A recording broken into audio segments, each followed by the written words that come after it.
Hello students, this is again Sheetal Rajput from easy maths inspiration. बेटा कल हमने matrix start किया था। हमने जाना था मैट्रिक्स क्या होता है, मैट्रिक्स को रिप्रेजेंट कैसे करते हैं, मैट्रिक्स का ऑर्डर क्या होता है और इक्वल मैट्रिक्स क्या होता है। ठीक है, आज हम पढ़ेंगे types of matrix. Types of matrix में सबसे पहले हमारे पास आता है रो मैट्रिक्स। देखिए बेटा, रो मैट्रिक्स क्या होता है। रो मैट्रिक्स एक ऐसा मैट्रिक्स होता है जिसके पास केवल एक ही रो होती है,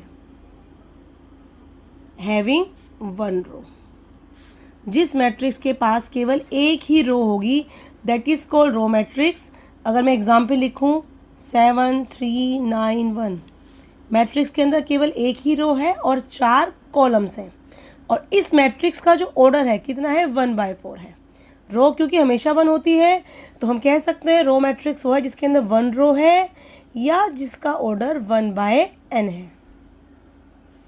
क्लियर बच्चे। Next thing is the column matrix. Column matrix होता है बेटा जिसके अंदर सेम है बिल्कुल, हैविंग 1 कॉलम, जिसके अंदर केवल एक कॉलम होगा और इसका ऑर्डर जो होगा m/1 होगा। एग्जाम्पल की बात करें 2 3 1, ये हमने एक ऐसा मैट्रिक्स लिखा जिसका ऑर्डर 3/1 है। Row matrix, column matrix must be clear to you. Then the next matrix which we are doing that is your zero matrix.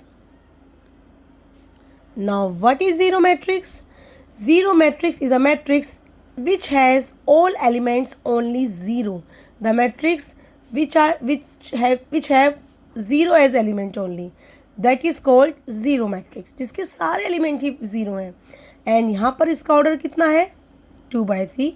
Zero matrix कुछ भी हो सकता है, किसी भी ऑर्डर का हो सकता है, 2/2, सारे एलिमेंट 0 होने चाहिए, that is the zero matrix. ठीक है, इसके बाद हमारे पास नेक्स्ट आता है square matrix. As it is clear from the name, square matrix जिसके अंदर number of rows and number of column same होते हैं, वो मैट्रिक्स हमारा स्क्वायर मैट्रिक्स होता है। जितनी रोज उतने ही कॉलम। फॉर एग्जाम्पल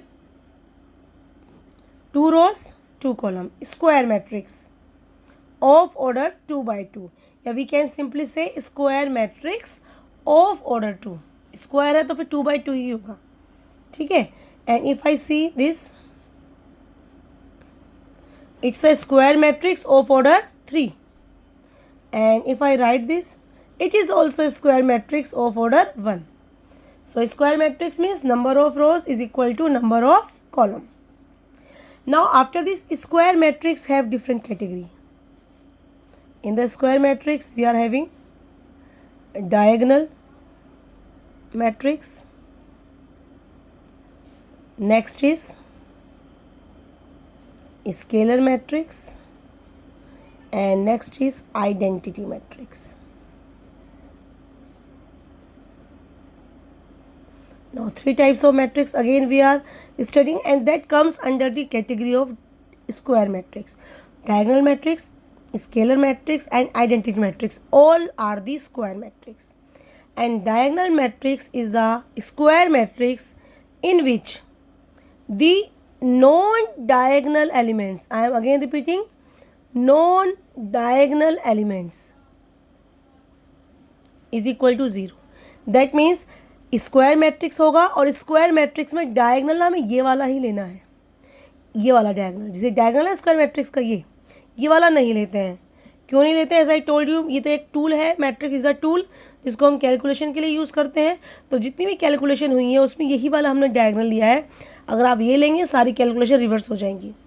इसका कोई रीज़न नहीं है डायगनल यही क्यों लेते हैं, जैसे कि कोई रीज़न नहीं है प्लस का साइन यही क्यों होता है, यही है बस। ठीक है, हमने यही साइन बनाया प्लस को रिप्रेजेंट करने के लिए। सिमिलरली डायगनल यही वाला लेना है। तो हमने कहा all non diagonal elements are 0, means diagonal पर कुछ भी हो सकता है और बाकी सब जगह क्या होगा, 0 होगा।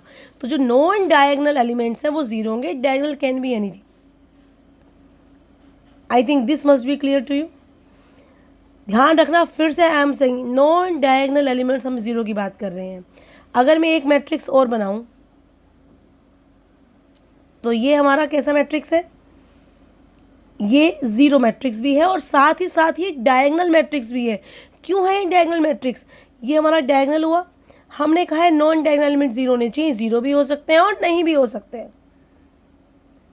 ठीक है, ये चीज़ समझ आनी चाहिए सबको। अच्छा, मैं एक मैट्रिक्स और लिखती हूँ, हम जीरो मैट्रिक्स में लिखते हैं कि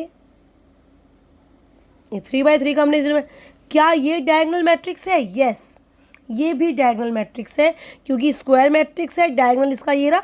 हमने कहा नॉन डायगोनल एलिमेंट जीरो होने चाहिए, वो जीरो है। ठीक है, सो अब ये रिजल्ट कोई मत बना देना इससे कि जीरो मैट्रिक्स हमेशा ही डायगोनल होते हैं, नहीं होते हैं। ये तो डायगोनल मैट्रिक्स नहीं हो सकता ना, भले ही जीरो मैट्रिक्स तो है। Getting it? Square zero matrix को डायगोनल मैट्रिक्स बोला जा सकता है। ठीक है, सो डायगोनल मैट्रिक्स क्या होता है, जिसमें डायगोनल पर कुछ भी हो, बाकी सब जीरो हो।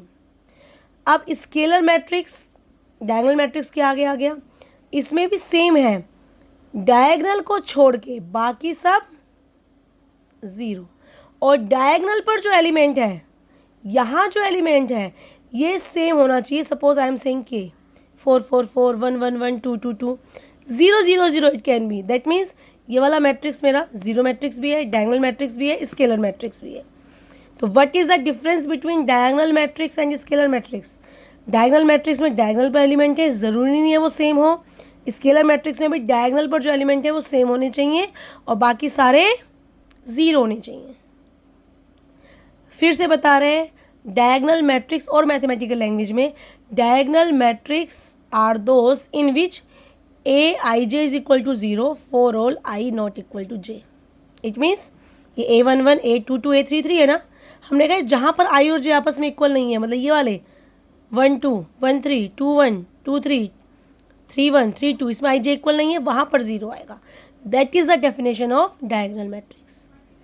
ठीक है, scalar matrix same, all A I J are, इसमें अगर मैं मैथमेटिकली बोलूँ थोड़ा सा, aij equal to 0 where I is not equal to j and all aij are same where I equal to j। अगर i और j इक्वल है मतलब a11 a22 a33 ये तीनों सेम होने चाहिए। ठीक है, अब आती है बात आइडेंटिटी मैट्रिक्स की, इसको रिप्रेजेंट भी ऐसे करते हैं। आइडेंटिटी मैट्रिक्स एक्सक्लूसिवली वो है जिसमें डायगोनल पर 1 है। दैट मीन्स स्केलर में कुछ भी हो सकता है, यहाँ आइडेंटिटी में यहाँ 1 ही होना चाहिए। ठीक है, ये भी आइडेंटिटी मैट्रिक्स है, ये स्केलर भी है, ये डायगोनल भी है। That means all identity are scalar, diagonal as well as square. ठीक है, all these are the types of matrix. I think this must be clear to you. सबको समझ आ रहा होगा अच्छे से। चलिए अब आगे करते हैं। इसके आगे हमें सीखने हैं मैट्रिक्स ऑपरेशन।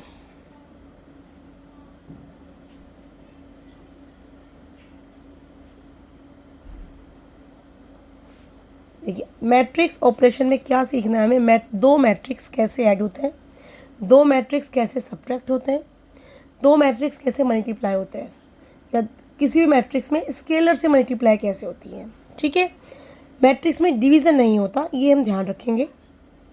सबसे पहले स्केलर मल्टीप्लिकेशन, और it's very simple, very easy. अगर मैं आपको ना भी बताऊं, केवल एग्जाम्पल लिखूं, स्टिल यू कैन कैच। अगर मैं इसमें 2a निकालना चाह रही हूँ, मतलब स्केलर मीन्स कुछ किसी भी चीज़ से मल्टीप्लाई कर रहे हैं, या तो कांस्टेंट से या फिर वेरिएबल से। स्केलर मीन्स दिस, किसी भी चीज़ से हम मल्टीप्लाई कर रहे हैं। तो अगर मैं इसमें किसी भी चीज़ से मल्टीप्लाई करूँ तो इट्स वेरी सिंपल, आपको खुद मालूम पड़ जाएगा मैंने क्या किया है। 2a किया है, मैट्रिक्स को डबल किया है, तो हर एलिमेंट को मैंने डबल किया है। ठीक है, ए ये है। अगर मुझे मान लीजिए 5a निकालना होता, similarly you can do it very well. 5 2 10, 15, 35, 5, 20, 10। ऐसे ही मैं जरूरी नहीं है ऐसे भी कर सकते हैं, 1/8 या a/8। तो क्या करेंगे, हर एलिमेंट को 8 से डिवाइड करेंगे तो ये 1/4, 3/8, 7/8, 1/8, 1/2, 1/4. So this is the scalar multiplication. Very simple. अब इसके बाद नेक्स्ट आता है हमारा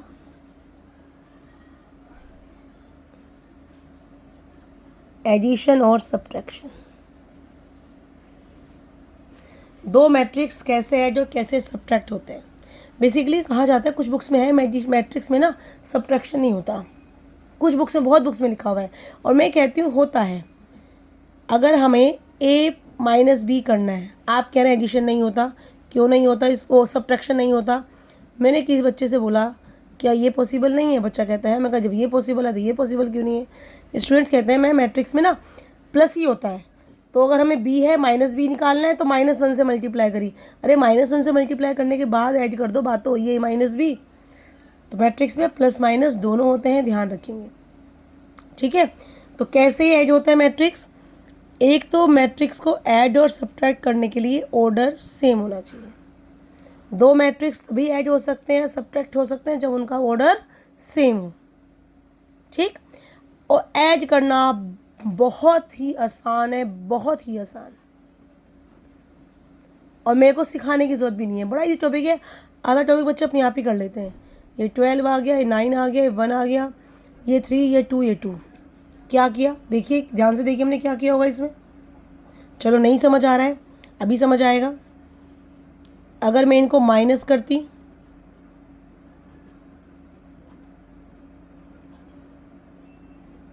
तो इसको माइनस करने पे क्या आंसर आता, बताते हैं. आंसर आता -2, 1, 3 एंड देन -1, 0, 0. आई थिंक अब समझ आ रहा होगा.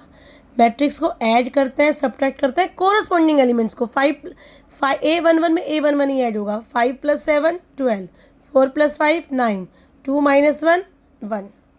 अब ये सबको माइनस भी ऐसी किया है. 5 - 7 -2, 4 - 5 -1 एंड 2 -1 हो जाएगा, प्लस हो जाएगा 3, देन 1 - 2 -1 0 0. तो मैट्रिक्स एडिशन और मैट्रिक्स सब्ट्रैक्शन आई होप सब बच्चों को क्लियर हो रहा है. ठीक है, अब क्वेश्चन टाइम. किस तरह के क्वेश्चंस यहाँ से आते हैं. यहाँ से मैं 3 तरह के क्वेश्चंस आपको बताती हूँ. एक तो आ जाएगा, आपको मैट्रिक्स दिया हुआ है A, 2/2 का लेके चलते हैं. ठीक है, कि कंसेप्ट तो सिखाना है आपको, कैलकुलेशन तो आपको आती है, तो क्यों डिफिकल्ट मैट्रिक्स लें. ठीक है, अब मुझे इसमें फाइंड आउट करना है. क्वेश्चन तो इस टाइप का है, आपसे कहा जाएगा find 2a + 3b - 2c. Suppose आसान है, 2a निकालिए, 2 से मल्टीप्लाई करेंगे इसको. 10 4 6 2 प्लस 3b, 3 से मल्टीप्लाई कर दीजिए. 3 - 3 6 3 माइनस, इसको 2 से मल्टीप्लाई कर दीजिए. 4 2 2 2. अब इसको सॉल्व करना है. 10 + 3 13, 13 - 4 इज़ 9. 4 - 3 1, 1 - 2 इज़ -1. 6 6 12, 12 - 2 10, 2 3 5, 5 - 2 3. ईजी. ठीक है, एक तो ये क्वेश्चन आता है, MCQ में आ जाएगा कि इसकी वैल्यू क्या है. 4 ऑप्शन आपको दे दिए जाएंगे. और दूसरा क्वेश्चन कैसे आता है कि find matrix X if X plus is equal to +3i. चलिए जी, अब ये क्या है, मैट्रिक्स X फाइंड करना है. 2 1 2 9. वैसे बहुत सिंपल है ये भी, सॉरी इक्वल टू है यहाँ पर. 4 1 2 3. 3i का मतलब क्या है, इसके लिए बता रही हूँ बस. ये 3i means 3 into identity matrix 1 0 0 1. जिसके बाकी ऑर्डर के हैं उसी ऑर्डर का लेंगे. तो ये x प्लस क्या हो जाएगा, देखिए 2 1 2 9. थोड़ा डायरेक्ट कर लेते हैं. 4, ये 3 को मल्टीप्लाई करेंगे. 4 + 3 7 आएगा, यहाँ 1 आएगा. 3 × 0 0 हो जाएगा, यहाँ 2 ही आएगा, और यहाँ पर 3 + 3 6 आएगा. x निकालना है, इधर जाएगा, जैसे हम इक्वेशन सॉल्व करते थे बच्चे, सेम वे में. तो ये आंसर आ जाएगा 5 0 0 -3. क्लियर.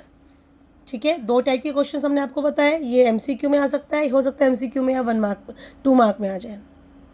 तीसरे टाइप का क्वेश्चन और बिल्कुल नहीं करूँगी मैं, ये आपके लिए है, आप ट्राई कीजिएगा, कमेंट बॉक्स में मुझे बताइएगा आपके क्या आंसर्स आए हैं, या एनसीईआरटी की बुक देखिए अपनी 3.2, उसमें ऐसे क्वेश्चंस हैं, ठीक है।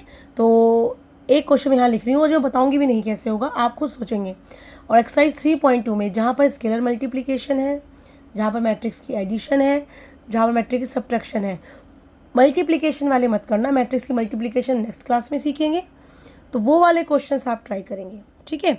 अब जिस क्वेश्चन की हम बात कर रहे थे वो कौन सा question, find x and y, where x and y are the matrix 2x + y = 1 5 2 3, x 3x + 2y = 5 1 2 9। याद होगा 10th क्लास में करते थे हम लीनियर इक्वेशन, वैसे ही सॉल्व करना है। एलिमिनेशन मेथड याद होगा सबको, इतना ही बताएंगे बस। जब एलिमिनेशन मेथड लगाएंगे 2 से मल्टीप्लाई करेंगे तो इसके हर एलिमेंट को करना। तो इसका आंसर आप मुझे निकाल के बताएंगे, कमेंट बॉक्स में देखेंगे, लिखेंगे आंसर्स। एंड बहुत इजी टॉपिक है यहाँ तक। अब आप एक्सरसाइज 3.2 के नॉट ऑल मल्टीप्लिकेशन को छोड़ के एनसीईआरटी के बाकी मैक्सिमम क्वेश्चंस आप कर सकते हैं। जहाँ पर मैट्रिक्स मल्टीप्लिकेशन हो वो क्वेश्चन आपने नहीं करना है। I think it is up to question number 10 और 11। क्वेश्चन नंबर 3 में मल्टीप्लिकेशन है, फिर 10 और 11 तक के क्वेश्चंस आप कर सकते हैं। See your book yourself, try to do it. कल हम करते हैं matrix multiplication. Till then bye bye students, take care and please do like and subscribe my channel. Bye बच्चे।